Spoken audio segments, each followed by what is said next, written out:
Today is all about software. We're going to get started with iOS. Next big release of iOS is, you guessed it, iOS 12. And because we want these changes to be available to the full range of our customers, iOS 12 will be available on all the same devices as iOS 11. And we're focusing our efforts especially on the oldest devices. This is the iPhone 6 Plus. Now on that device, iOS 12 delivers a number of improvements across common operations. You'll see that apps launch up to 40% faster. The keyboard can come up to 50% faster, and you can slide to take a photo at up to 70% faster. And in iOS 12, we wanted to make an easy way to experience AR across the system. We created a new file format for AR. It's called USDZ. You can use USDZ across the system, from the Files app to Safari, to even sharing them over messages and mail. And what's great is you can place these 3D objects into the real world. Designers and developers will now be able to use familiar apps that they know and love, like Photoshop or Dimension, to create amazing AR content and bring it easily via USDZ. In fact, for the first time, with Creative Cloud and iOS, you will have a what you see is what you get editing in AR. So here I am at the Fender website, and they actually let you configure your guitar with the kind of finish and pickguard that you want. So I can select a configuration option here, and then I can see the guitar I've configured. So I'm just going to tap in. Of course, I can see the guitar here, but wouldn't it be cool if I could see it in the real world, in its real size? Well, there it is. So we're introducing a new app, and it's called Measure. It makes it really easy to measure objects, detect rectangles and get their dimensions, and measure lines along surfaces. Now, I'm actually in the Measure app.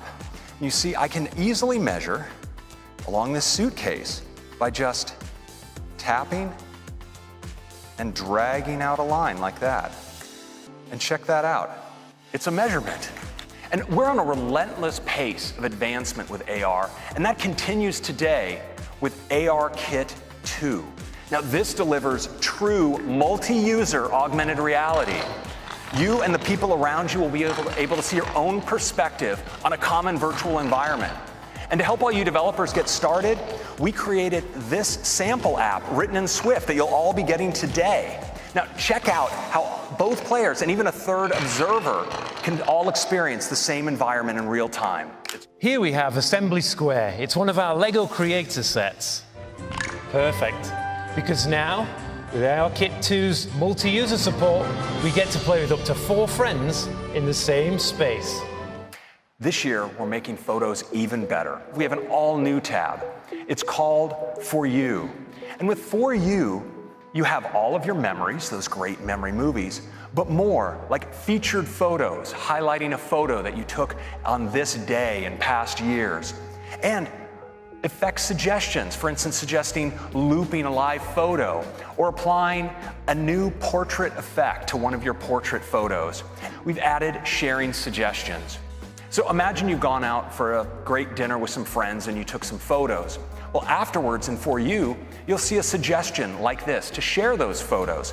If you tap in, you'll see that Photos is even recommending a set of photos from that set that you might want to share, and suggests who you might want to share them with, based in part by the people that appeared in the photos. Let's turn to Siri. We wanted to make Siri able to do much more for you.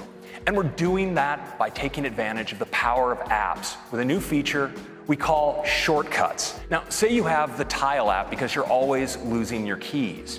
Well, the Tile app can expose the option to add a shortcut to Siri. You can assign your own phrase, such as, "I lost my keys," would be a good choice. And when you then say it, Siri will automatically activate Tile and show you right in the Siri UI, start ringing your Tile. We wanted to let you create your own shortcuts as users of multiple steps across multiple applications. And we're doing it with a new Shortcuts app. We start in the gallery, where there's hundreds of pre-made shortcuts that you can download, or we can hop over to the library, and I've got a bunch of shortcuts here, but I want to show you my heading home shortcut.